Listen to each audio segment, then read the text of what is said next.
Law enforcement officials and faith leaders regularly come together to collaborate on building the safest and strongest communities in America. And this past weekend, millions joined together for Faith in Blue Weekend to continue that yearly tradition.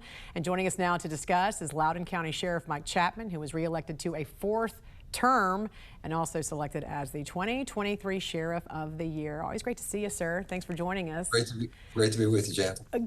So why are faith-based organizations so important, do you think, to building the key bonds between law enforcement and the residents they serve? Well, they're the largest and most diverse group of people that we have throughout the county, and it's important for us as law enforcement officials to reach out to all the different various organizations, church organizations, different faiths and all that, to develop that trust, that community trust that we have, so that they feel comfortable in working with us and reporting things to us, and we feel comfortable with them. It's just it's just one hand shakes the other. It really works out well for us to be very well connected with our community. How has your faith personally played a role in your position as a leader to nearly 1,000 deputies and civilian personnel? You've got a huge staff there. Well, it's a dangerous job, and I think faith is a good thing to have. We go out there every single day. You don't know what you're going to encounter, and that's important. It's important to have to understand where you stand in life, and it's good to have God with you when you're out there, because we need to have that kind of support, feel good about what we're doing out there. So for me, it's always been important. I've been doing this now for 47 years, and so I think faith has really served me well, and I think it serves everybody well that's in this profession. And you also serve on the executive board of the National Sheriff's Association. So I want to ask you about your conversations with some of the other big city sheriffs in areas like Portland, Oregon, Los Angeles, the Chicago suburbs there. These are elected officials. So what do they think about the anti-ICE protests and all the threats around these federal agents and the National Guard, trying to come in to these cities to help crack down on crime? Well, it's a difficult position to be in because, mostly in the big cities, what you have are police departments and police chiefs, and the police chiefs are answering to politicians that may not be in sync with what's going on with the federal. Because they're selected by the mayor. That's why, not by the people. They're selected by the mayor. That's right. As elected officials, we have a lot more latitude in doing what we're doing locally, and it really kind of depends on where you're at in the country and what kind of challenges that you're facing out there. That really comes down to the individual sheriff's office and how they perceive the problem and going out there. I think it's important that we, and I've always felt this way, and having formerly been a federal agent with the Drug Enforcement Administration, I've always felt that it's important for us to work across the board with all of our counterparts. We're all part of the same mission. Our mission is to try to keep our community safe, and that's what we want to do. And so I think it's important that we engage.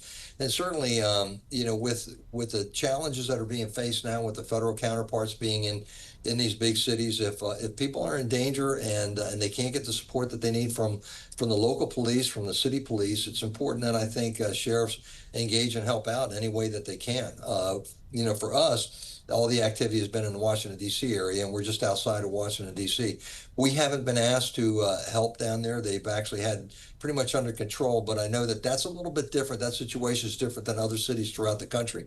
But we're certainly able and willing and ready to help out in any way we can. We want to make sure that we keep our law enforcement officials safe. We want to keep the community safe. That's what we do. That's our job. As a DEA agent and also somebody who's also, sheriff there in Loudoun County, do you feel like the war on drugs that we're having, do you feel like you've seen less of some of these drugs being trafficked into your county or more in the past few years? Well, I would say in the most recently, it's actually gone down. I think we're having success because of the what's going on at the border and the actions by our president and this administration to close down the border.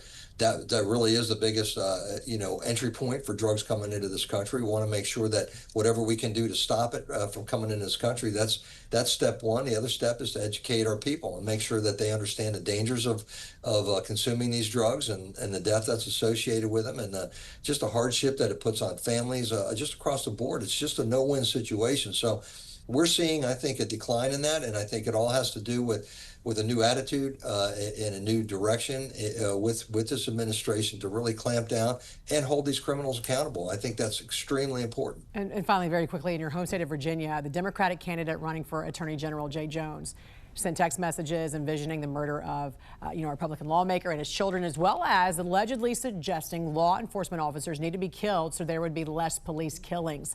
How troubling is this for you if he becomes the top law enforcement official in the state? That would be a disaster, quite frankly. He's unqualified for the job to do that, make those kinds of comments. To think him is bad enough, but then to put it in writing and send it around is even worse. I mean, I tell you what, I can't believe anybody that was either in elected office or is thinking about elected office would do such a thing. I mean, it's important that he would do such a thing.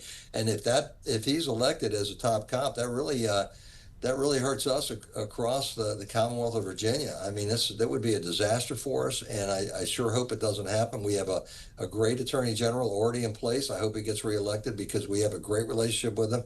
He supports law enforcement. We support him. It's one hand shakes the other. We're doing very, very well throughout the Commonwealth of Virginia, and we hope to keep it going in that direction. Loudoun County Sheriff Mike Chapman, always a pleasure. Thanks for joining us. God bless you. Thank you. My pleasure.